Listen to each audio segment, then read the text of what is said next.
Hi friends, welcome to my channel. So ఈరోజు మనం online test గురించి అయితే కొన్ని ప్రశ్నలు అయితే మనం డిస్కస్ చేస్తున్నాం. సో ఎవరైనా మన ఛానల్కి కొత్తగా వచ్చిన వాళ్ళైతే సబ్స్క్రైబ్ చేసుకోండి. టెస్టుల గురించి వీడియోస్ వస్తాయి, అలాగే ఏవైతే కొత్త టాపిక్స్ ఉంటాయో డిఎస్ సిలబస్ ఆధారంగా సో వాటి యొక్క వీడియోస్ కూడా నేను అప్లోడ్ చేస్తూ ఉంటాను. So first question, physical education యొక్క ప్రధాన లక్ష్యం ఏమిటి? ఫిజికల్ ఎడ్యుకేషన్ యొక్క ప్రధాన లక్ష్యం ఏమిటి? ఆప్షన్ ఏ శారీరక అభివృద్ధి మాత్రమే, ఆప్షన్ బి మానసిక అభివృద్ధి మాత్రమే, ఆప్షన్ సి సామాజిక అభివృద్ధి మాత్రమే, ఆప్షన్ డి సంపూర్ణ వ్యక్తిత్వ వికాసం. సో ఇక్కడ సరైన సమాధానం వచ్చేసి ఫిజికల్ ఎడ్యుకేషన్ యొక్క ప్రధాన లక్ష్యము సంపూర్ణ వ్యక్తిత్వ వికాసం అండి. ఓకే, సో నెక్స్ట్ రెండవ క్వశ్చన్, క్రింది వాటిలో ఏది మంచి శారీరక విద్య కార్యక్రమం యొక్క లక్ష్యం కాదు? క్రింది వాటిలో ఏది మంచి శారీరక విద్య కార్యక్రమం యొక్క లక్ష్యం కాదు? ఆప్షన్ ఏ వయసుకు తగినది. ఓకే, సో ఆప్షన్ బి వ్యక్తిగత భేదాలు గౌరవించడం, ఆప్షన్ సి పోటీతత్వం ప్రధానం, ఆప్షన్ డి ఆనందదాయకం మరియు ఉల్లాసభరితం. ఓకే, ఇక్కడ సరైన సమాధానం వచ్చేసి పోటీతత్వం. ఓకే, సో మూడవ క్వశ్చన్, కండరాల బలాన్ని అభివృద్ధి చేయడానికి ఉత్తమమైన వ్యాయామం ఏది? కండరాల బలాన్ని అభివృద్ధి చేయడానికి ఉత్తమమైన వ్యాయామం ఏది? ఆప్షన్ ఏ పరుగు, ఆప్షన్ బి సాగదీయడం, దాన్ని స్ట్రెచ్చింగ్ అంటారు, ఆప్షన్ సి బరువు ఎత్తడం అంటే weight lifting, weight training, option D ఈత. నాలుగవ ప్రశ్న, క్రింది వాటిలో ఏది గుండె మరియు రక్తనాళ వ్యవస్థకు సంబంధించిన వ్యాధి కాదు? ఓకే, సో క్రింది వానిలో ఏది గుండె మరియు రక్తనాళ వ్యవస్థకు సంబంధించిన వ్యాధి కాదు? ఓకే, సో ఆప్షన్ ఏ రక్తపోటు, దీన్నే హైపర్ టెన్షన్ అంటారు, ఆప్షన్ బి మధుమేహం అంటే డయాబెటీస్ అంటారు, ఓకే, ఆప్షన్ సి గుండెపోటు, ఆప్షన్ డి అస్తమా. సో ఇక్కడ సరైన సమాధానం వచ్చేసి ఆప్షన్ డి అస్తమా అనేది గుండె మరియు రక్తనాళ వ్యవస్థకు సంబంధించిన వ్యాధి కాదు. నెక్స్ట్ ఐదవ క్వశ్చన్, క్రింది వాటిలో ఏది ప్రథమ చికిత్స చర్య కాదు? ఓకే, క్రింది వాటిలో ఏది ప్రథమ చికిత్స చర్య కాదు? సో ఆప్షన్ ఏ గాయాన్ని శుభ్రపరచడం, ఆప్షన్ బి రక్తస్రావం ఆపడం, ఆప్షన్ సి విరిగిన ఎముక సరిచేయడం, ఓకే, ఆప్షన్ డి విశ్రాంతి మరియు మంచు పెట్టడం. సో ఇక్కడ కరెక్ట్ సరైన సమాధానం వచ్చేసి విరిగిన ఎముక సరిచేయడం అనేది ప్రథమ చికిత్స కాదండి. మిగతా మూడు ఆప్షన్స్ ప్రథమ చికిత్సకు సంబంధించినవి. సో నెక్స్ట్ క్వశ్చన్, క్రీడలలో వ్యక్తిత్వం యొక్క పాత్ర ఏమిటి? ఓకే, సో క్రీడలలో వ్యక్తిత్వం యొక్క పాత్ర ఏమిటి? ఆప్షన్ ఏ విజయాన్ని నిర్ధారించడం, ఆప్షన్ బి జట్టు సమన్వయాన్ని పెంచడం, ఆప్షన్ సి ఒత్తిడి నిర్వహించడం, ఆప్షన్ డి పైవన్నీ. ఇక్కడ సరైన సమాధానం వచ్చేసి పైవన్నీ. సో నెక్స్ట్ ఏడవ ప్రశ్న, కింది వాటిలో ఏది క్రీడా నైతికతకు విరుద్ధం? ఓకే, సో ఆప్షన్ ఏ న్యాయంగా ఆడటం, ఆప్షన్ బి ప్రత్యర్థిని గౌరవించడం, ఆప్షన్ సి డోపింగ్ ఉపయోగించడం, సో ఆప్షన్ డి నియమాలను పాటించడం. సో ఇక్కడ నైతికతకు విరుద్ధంగా ఉండేది డోపింగ్ అండి. సో ఆప్షన్ సి వచ్చేసి సరైన సమాధానం. ఎనిమిదవ ప్రశ్న, ఆరోగ్యకరమైన జీవన శైలిలో వ్యాయామంతో పాటు ముఖ్యమైనది ఏది? సో ఆప్షన్ ఏ తగినంత నిద్ర, ఆప్షన్ బి సమతుల్యత ఆహారం, ఆప్షన్ సి ఒత్తిడి నిర్వహణ, ఆప్షన్ డి పైవన్నీ. సో ఇక్కడ సరైన సమాధానం వచ్చేసి పైవన్నీ. సో నెక్స్ట్ 9వ ప్రశ్న, యోగాలో ఆసనం అంటే ఏమిటి? శ్వాస పద్ధతి, ధ్యాన పద్ధతి, శారీరక భంగిమ, ఆప్షన్ డి విశ్రాంతి పద్ధతి. సో ఇక్కడ సరైన సమాధానం వచ్చేసి శారీరక భంగిమ అనేది యోగాలో ఆసనం అని అంటాం మనము. సో నెక్స్ట్ 10వ ప్రశ్న, క్రింది వాటిలో ఏ జట్టు క్రీడ కాదు? ఓకే, క్రింది వాటిలో ఏది జట్టు క్రీడ కాదు? క్రికెట్ అనేది జట్టు క్రీడ, ఫుట్బాల్ అనేది కూడా జట్టు క్రీడ, హాకీ అనేది కూడా జట్టు క్రీడ, టెన్నిస్ అనేది కూడా 10వ దానికి సరైన సమాధానం అయితే మనకి చెప్పుకోవచ్చు. 11వ ప్రశ్న, క్రీడల్లో సాంకేతిక నైపుణ్యం యొక్క ప్రాముఖ్యత ఏమిటి? సో ఇక్కడ వేగంగా పరిగెత్తడం, శక్తివంతంగా కొట్టడం, ఖచ్చితత్వంలో ఆడటం, ఎక్కువ దూరం దూకడం. సో ఇక్కడ క్రీడ యొక్క సాంకేతిక నైపుణ్యం ప్రాముఖ్యత ఏమిటంటే ఖచ్చితత్వంతో పాటు ఆడడం అన్నమాట. సో 12వ ప్రశ్న, క్రింది వాటిలో ఏది క్రీడా మనోవిజ్ఞాన శాస్త్రం యొక్క అంశం కాదు?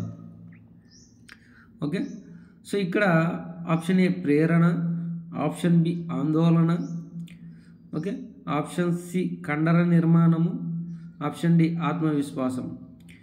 సో ఇక్కడ కండర నిర్మాణము అనేది సరైన సమాధానం. ఓకే, సో 13వ ప్రశ్న, పిల్లలకు శారీరక విద్య యొక్క ప్రాముఖ్యత ఏమిటి? ఆప్షన్ ఏ శారీరక ఆరోగ్యం, మానసిక ఆరోగ్యం, సామాజిక నైపుణ్యాలు, ఆప్షన్ డి పైవన్నీ. సో ఇక్కడ సరైన సమాధానం వచ్చేసి పైవన్నీ. 14వ ప్రశ్న, క్రింది వాటిలో ఏది కూర్పును కొలిచే పద్ధతి కాదు? క్రింది వాటిలో ఏది శరీర కూర్పును కొలిచే పద్ధతి కాదు? ఆప్షన్ ఏ చర్మ మడత పరీక్ష, option B body mass index, option C running test, option D BIA. So ఇక్కడ సరైన సమాధానం వచ్చేసి మనకు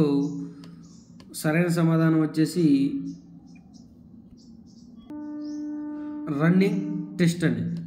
సో 15వ ప్రశ్న, ఫార్టిలెక్ శిక్షణ ఏ సామర్థ్యాన్ని అభివృద్ధి చేయడానికి ఉపయోగపడుతుంది? సో ఇక్కడ ఆప్షన్ ఏ బలము, ఆప్షన్ బి వేగము, ఆప్షన్ సి ఓర్పు, ఆప్షన్ డి వశ్యత. సో ఇక్కడ ఆప్షన్ సి అనేది సరైన సమాధానం. 16వ ప్రశ్న, క్రింది వాటిలో ఏది కిన్సియాలజీ యొక్క అధ్యయనం రంగం?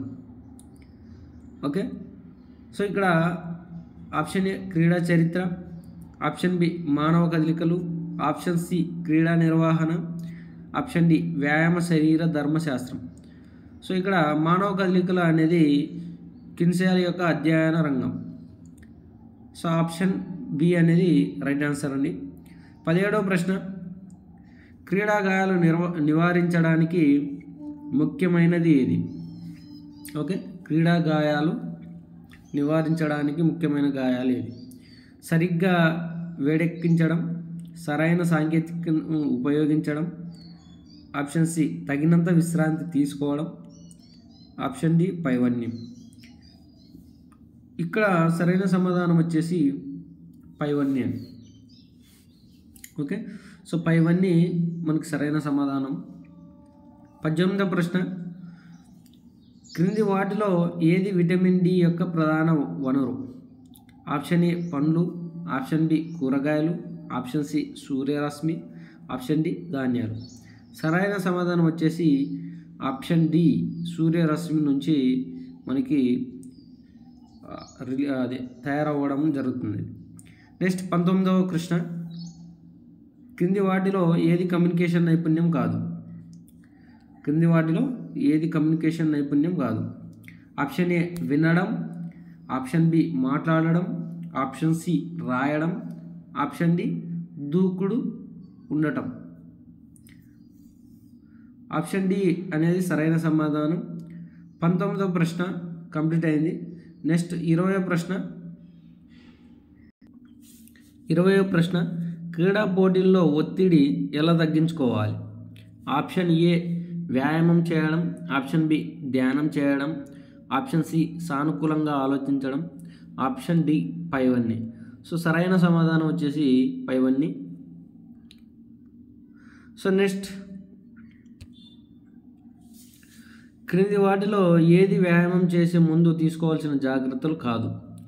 సో ఇక్కడ ఆప్షన్ ఏ తగినంత నీరు త్రాగడం, ఆప్షన్ బి వేడెక్కించడం అంటే వార్మింగ్ అప్, ఆప్షన్ సి భారీ భోజనం చేయడం, ఆప్షన్ డి సరైన దుస్తులు ధరించడం.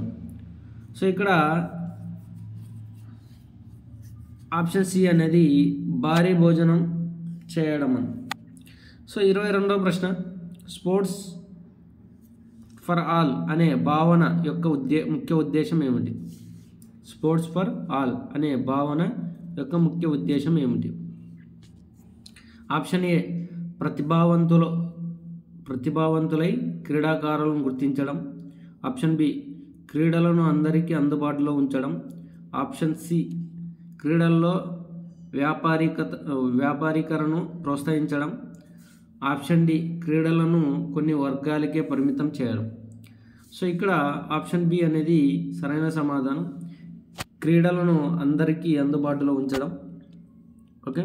సో నెక్స్ట్ 23వ ప్రశ్న, క్రింది వాటిలో ఏది కండరాల తిమ్మిరి నివారణకు సహాయపడుతుంది? సో దీన్నే మజిల్ క్రాప్ అంటారు. సో ఆప్షన్ ఏ చల్లని నీరు తాగడం, ఆప్షన్ బి వేడి కాపడం పెట్టడం, option C stretching, option D విశ్రాంతి తీసుకోవడం. సో ఇక్కడ సాగదీయడం అనేది సరైన సమాధానం, అంటే స్ట్రెచ్చింగ్. సో నెక్స్ట్ 24వ ప్రశ్న, క్రింది వాటిలో ఏది క్రీడా పరికరాల నిర్వహణలో భాగం కాదు? ఆప్షన్ ఏ క్రమం తప్పకుండా శుభ్రపరచడం, ఆప్షన్ బి మరమ్మతులు చేయడం, ఆప్షన్ సి సరిగ్గా నిల్వ చేయడం, ఆప్షన్ డి నిర్లక్ష్యంగా ఉపయోగించడం. సో ఇక్కడ సరైన సమాధానం వచ్చేసి నిర్లక్ష్యంగా ఉపయోగించడం అనేది సరైన సమాధానం. సో 25వ ప్రశ్న, క్రీడలు మరియు శారీరక విద్య బోధనలో ఉపాధ్యాయుల పాత్ర ఏమిటి? ఓకే. ఆప్షన్ ఏ ప్రోత్సాహకుడు మరియు మార్గదర్శకుడు, ఆప్షన్ బి శిక్షకుడు మాత్రమే, ఆప్షన్ సి న్యాయమూర్తి మాత్రమే, ఆప్షన్ డి పైవన్నీ. సో ఇక్కడ సరైన సమాధానం వచ్చేసి ప్రోత్సాహకుడు మరియు మార్గదర్శకుడు. 26వ ప్రశ్న, క్రింది వాటిలో ఏది క్రీడా పర్యావరణ అనుకూల విధానం కాదు? ఓకే. క్రింది వాటిలో ఏది క్రీడా పర్యావరణ అనుకూల విధానం కాదు? Option A wrestling, option B వ్యర్థాలను తగ్గించడం, ఆప్షన్ ఏ వచ్చేసి రీసైక్లింగ్ అండి, ఆప్షన్ బి వ్యర్థాలను తగ్గించడం, ఆప్షన్ సి ప్లాస్టిక్ వినియోగాన్ని ప్రోత్సహించడం, ఆప్షన్ డి శక్తిని ఆదా చేయడం. సో ఇక్కడ ఆప్షన్ సి ప్లాస్టిక్ వినియోగాన్ని ప్రోత్సహించడం. ఓకే. 27వ ప్రశ్న, క్రింది వాటిలో ఏది శారీరక సామర్థ్యాన్ని పరీక్షించే అంశం కాదు? ఆప్షన్ ఏ పరుగు వేగం, ఆప్షన్ బి దూకుడు స్వభావం, ఆప్షన్ సి కండరాల బలం, ఆప్షన్ డి వశ్యత. సో ఇక్కడ ఆప్షన్ బి దూకుడు స్వభావం అండి. నెక్స్ట్ 28వ క్వశ్చన్, ఒలింపిక్ క్రీడలు ఎన్ని సంవత్సరాలకు ఒకసారి జరుగుతాయి? సో ఇది ఇంపార్టెంట్ క్వశ్చన్. ప్రతి సంవత్సరం. ఆప్షన్ ఏ, ఆప్షన్ బి 2 సంవత్సరాలకు, ఆప్షన్ సి 3 సంవత్సరాలకు, ఆప్షన్ డి 4 సంవత్సరాలకు జరుగుతాయి. సో ఇక్కడ సరైన సమాధానం వచ్చేసి ఆప్షన్ డి 4 సంవత్సరాలకు అనేది జరగడం జరుగుతుంది. సో 29వ ప్రశ్న, క్రింది వాటిలో ఏది మంచి నాయకత్వ లక్షణం కాదు? ఓకే. సో ఇక్కడ ఫస్ట్ ఆప్షన్ జట్టును ప్రోత్సహించడం, బి స్పష్టమైన కమ్యూనికేషన్, సి ఇతరులను విమర్శించడం, డి బాధ్యత తీసుకోవడం. సో ఇతరులను విమర్శించడం అనేది నాయకత్వ లక్షణం కాదు. సో ఇక్కడ నెక్స్ట్ 30వ ప్రశ్న, క్రీడా సమాజంలో ఏ మార్పును తీసుకురాగలవు? ఓకే. సో ఆప్షన్ ఏ ఆరోగ్యం మరియు శ్రేయస్సు ప్రోత్సాహం, ఆప్షన్ బి సామాజిక ఐక్యతను పెంచడం, ఆప్షన్ సి వ్యక్తిగత అభివృద్ధిని ప్రోత్సహించడం, ఆప్షన్ డి పైవన్నీ. సో ఇక్కడ సరైన సమాధానం వచ్చేసి పైవన్నీ అండి. సో ఈ వీడియో నచ్చినట్లయితే లైక్ చేయండి, అలాగే తప్పకుండా సబ్స్క్రైబ్ చేయండి. సో ఎందుకంటే లైక్ చేస్తే నాకు ఒక సపోర్ట్గా ఉంటుంది. ఓకే, సో ఎవరైనా కొత్తగా విజిట్ చేస్తే మా ఛానల్ అనేది సబ్స్క్రైబ్ చేసుకోండి. సో మరిన్ని వీడియోస్ కోసం నేను మీ ముందు ఉంటాను. Okay, thank you friends, thank you for LADS.